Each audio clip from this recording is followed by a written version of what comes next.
Hello বন্ধুরা, তোমাদের কাছে কিছু পিএসসি এক্সামের প্রশ্ন উত্তর নিয়ে এসেছি। তাহলে শুরু করা যাক আজকের প্রথম প্রশ্ন দিয়ে। প্রথম প্রশ্নটি হলো, রুক্মিণী দেবী অরুণ্ডেল নিম্নোক্ত কোন নৃত্যের সাথে যুক্ত?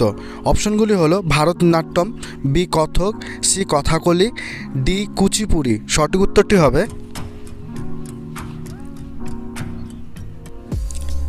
এ ভারতনাট্যম। দ্বিতীয় প্রশ্নটি হলো, নিম্নোক্ত কোন দর্পণ হেডলাইট হিসাবে যানবাহনে ব্যবহৃত হয়? অপশনগুলি হলো এ উত্তল দর্পণ, বি ডবল উত্তল দর্পণ, সি অবতল দর্পণ, ডি সমতল দর্পণ। সঠিক উত্তরটি হবে সি অবতল দর্পণ। তৃতীয় প্রশ্নটি হলো, মৌর্য বংশের শেষ রাজা কে ছিলেন? অপশনগুলি হলো সাতধনবন, B Debbarman, C Brihadatta, D Ashoka. সঠিক উত্তরটি হবে সি বৃহদত্ত। চতুর্থ প্রশ্নটি হলো, কোন রাজ্যের কাঞ্চনজঙ্ঘা বায়োস্ফিয়ার রিজার্ভ অবস্থিত?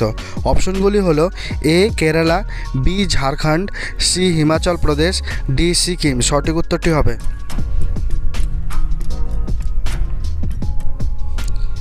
ডি সিকিম। আজকের শেষ প্রশ্নটি হলো, নাহারকাটিয়া তৈলক্ষেত্র ভারতের কোন রাজ্যে অবস্থিত? অপশনগুলি হলো A Assam, B Paschimbanga, C Gujarat, D Maharashtra. সঠিক উত্তরটি হবে এ আসাম। সম্পূর্ণ ভিডিও দেখার জন্য অসংখ্য ধন্যবাদ।